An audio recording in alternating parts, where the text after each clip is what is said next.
काहे रे भाई काहे गाली पहाड़ दे के बैठे बड़े क्या करी रे भाई कोई नहीं आज मेरा भोर में दुकानी पर एगो पान वाला के तनी की भाई तनी चॉकलेट दियो तो जान तेरे का कहता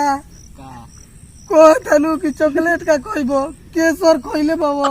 कम करी ना केसर नहीं कहले तो वो हमारा के देले हो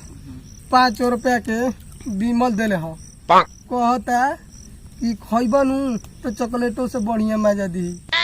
बीमल जैसा ही कहला रे भाई गाली में चाहता ना मासागुल रे दादा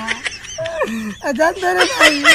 तो गुटका के प्रचार शाहरुख खान ही तवा करेला हुए रे सारे कहता कि केसर मिली गुटका में रे सारे 5 रुपया में केसर मिली रे दादा